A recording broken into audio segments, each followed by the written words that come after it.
We celebrate what was great in the past, we shatter on what was bad in the past, now we look upon the stars and we think about what might be great in the future.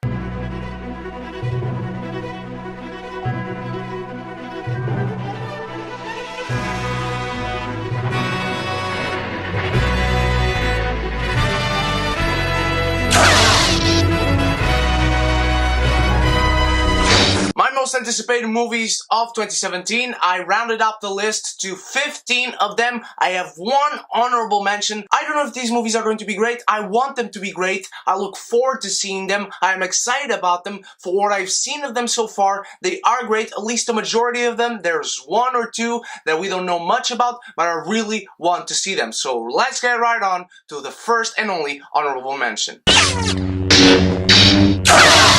Saw Legacy is coming out, and yes, I'm a huge fan of the Saw franchise. Me and my best friend, we have watched all the movies together. Not all of them are great, not all of them are good, all of them are watchable and fun to have around and for you to pop in and watch with your friends. They are fun to enjoy for the time they run. And it's coming back. And the finale of the saga was underwhelming. So I want to see what they get out of this. I am curious, and that's why it is only an honorable mention. Ghost in the Shell looks great, and I'm a huge fan of the original manga and the anime movies, and everything I've seen so far of Ghost in the Shell looks great. I'm a fan of Snow White and the Huntsman, that's why I like this director. I'm a fan of the trailer, a huge fan of the trailer in fact, and it has my girl, Scarlett Johansson. I couldn't be more excited from what I've seen thus far. It is a number 15 because manga/anime movies into Hollywood have not had the best track record, much like video game based movies. That's why it's a number 15.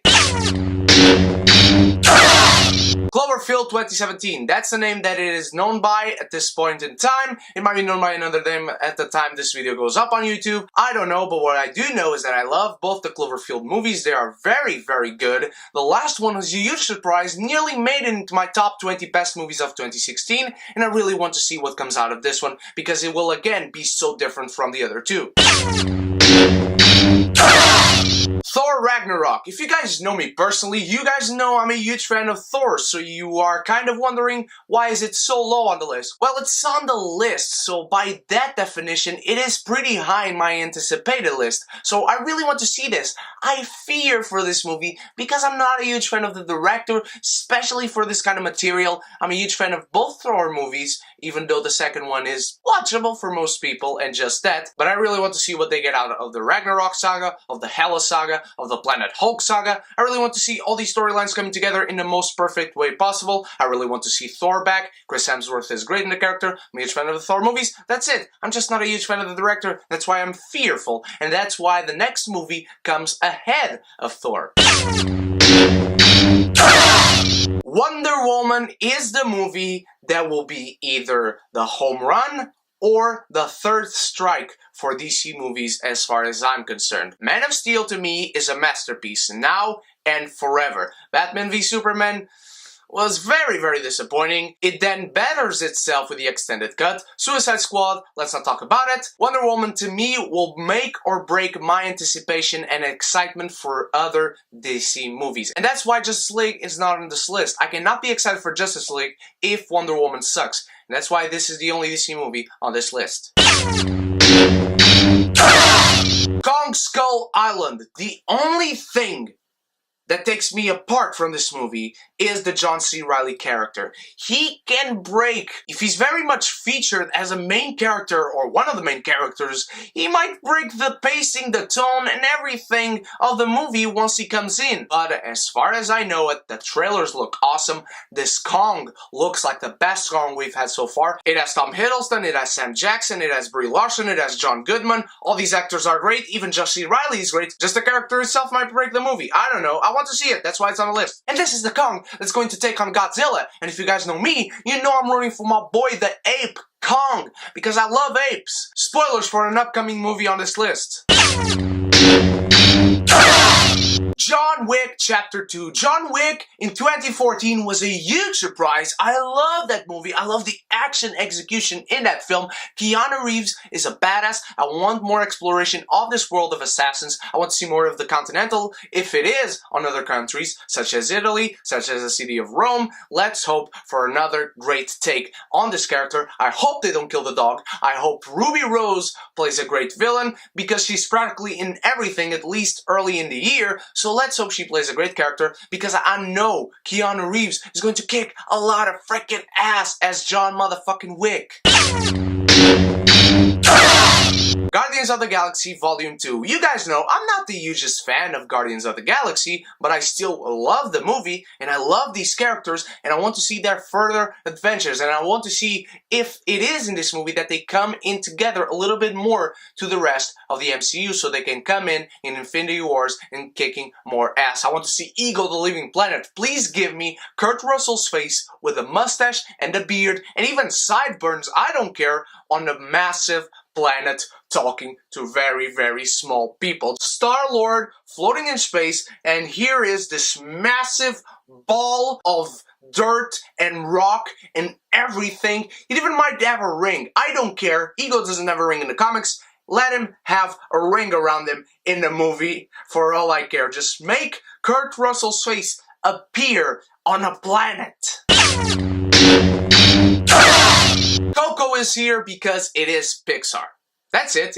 I don't need any more reason unless it is Cars, and that's why it's not on the list. I want to see Pixar movies. Disney doesn't have any movie coming out this year, and I don't want to see Cars 3, even though I will have to, because I will bring you a review for that. I have and want to watch Coco. Coco looks great. Yes, there are people accusing it of copying Book of Life. Well, that movie wasn't all that great. It was fine. It was watchable. It was fun. It's not great. I want this movie to be great, and it's Pixar, so it might as well very much be. War for the Planet of the Apes is number 7. And why? Because this franchise renovated itself, it invigorated itself, and it is nearing being one of the top trilogies of all time. I want to see the end of Caesar's story. I want to see how they handle the character of Nova. I want to see Woody Harrelson play a badass commander in the military and facing Caesar face to face, one-on-one, mano a mano. And I want to see him point that gun and just have a fist fight with Caesar. Prepare your tanks, prepare your choppers. The apes are coming to get them. Apes on tanks, apes on choppers. Hashtag all of those in the comments below. Let's make this trend on Twitter, because war is coming. SpiderMan Homecoming. Literally, Spider-Man is coming home to Marvel. He has Iron Man next to him as a secondary character. He has Michael Keaton, the former Batman / Birdman, now becoming the actual Birdman, the evil Birdman, on the screen. We have Zendaya, who is Mary Jane / not Mary Jane. We don't know who half of these characters are, but they all look fun, they all look like they fit, and they actually look like high school kids. And I love that. I love the Johnny Hughes Stone. I love how Spider-Man looks. I love the suit. I love Tom Holland as Peter Parker. Everything seems to fit, just like Marvel does it, fitting perfectly with the characters and transferring them to film in the most wonderful way possible. Logan. It is the last time we're going to see Hugh Jackman, possibly as Wolverine. And it is the last time we're going to see Hugh Jackman as a Wolverine, possibly next to Patrick Stewart as Professor X. Possibly. And the trailer takes a completely different tone and vibe from any other Wolverine film, from any other X-Men film, from any other superhero film ever. It looks like a small movie, and not a small movie like Rogue One, not a small movie within a larger universe. This is a very enclosed story that will involve all these characters and just these characters that will appear on screen for you. X-23 is coming. We have Donald Pierce as the villain. I want to see this movie so bad. Hugh Jackman, I want to watch this movie, even if it is just to say thanks for all these years as Wolverine, because you were the boss. And I do hope we see a future Deadpool and Logan movie. Deadpool doesn't fit in here, but Logan might fit in the Deadpool movie somehow. Beauty and the Beast. So far it looks perfect. It sounds perfect. The casting is perfect. This is probably the most perfect casting in Hollywood. Despite possibly the movie being shit when it comes out, the casting is perfect. Ewan McGregor as Lumiere, Ian McKellen as Cogsworth, Dan Stevens as the Beast, and the Beast looks awesome. It's not like I ever hated the look of the Beast. It was just jarring. The horns still don't sit well with me, but the rest of him looks incredible. Emma Watson as Belle. I mean, just so good. I want to see this movie so bad. Jungle Book took the Disney live-action remakes to a new peak, and I want to see Beauty and the Beast surpass that, so then we can have an even better Lion King when Jon Favreau, the man behind the Jungle Book, directs the new version of the Lion King. Blade Runner 2049. I talked about Denis Villeneuve in my 2016 Best Movies video. You can go watch that. This guy is seriously running as the best director working today. And Blade Runner is one of the most iconic movies of all time. One of the most symbolic and emblematic sci-fi movies ever. I want to see him take on this so freaking bad. It has Harrison Ford back, it has Ryan Gosling as the main character, and Ryan Gosling is like the perfect type of actor to be in this type of movie. Directed by this director, with this tone, with this look, with the photography by Roger Deakins Sensei. Are you kidding me? How can you not be excited for this film? Dunkirk is directed by my actual favorite working director ever. Christopher Nolan takes on a war drama that was real, brings Mark Rylance and Tom Hardy with him. I'm in. The photography looks amazing, the trailers are great, I want to feel for these characters so much. It seems like the war movie of 2017, just like Hacksaw Ridge was the war movie for 2016. I cannot wait enough for this movie. Anytime Christopher Nolan comes out with a movie, you can bet I'm going to be excited. You can bet it's going to be on my list, whether I see a trailer or not, because so far, Christopher Nolan has done nothing but wonders to me, to my life. It's because of him that I'm following cinema, that I want to be a director and a writer and an actor. I want to be all these things because of this mister. And after saying all that, there's only one movie that could take the #1 spot away from Christopher Nolan.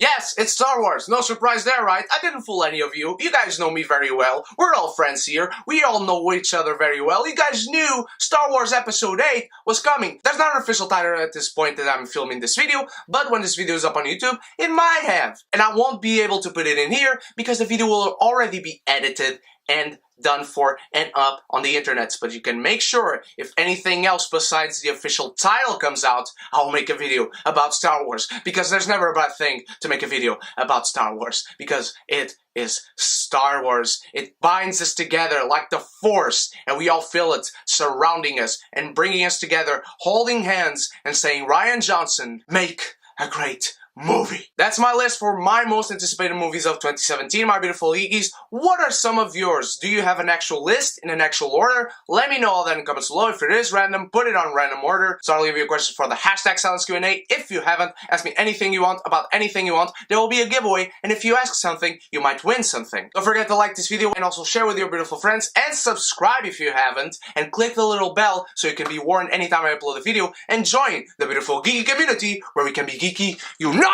Best, thank you for all the support on the previous list videos for 2017 best and worst movies. I can't wait to talk with you about all these movies coming in 2017, and I'll see you in all those reviews. Stay beautiful, stay geeky, shit!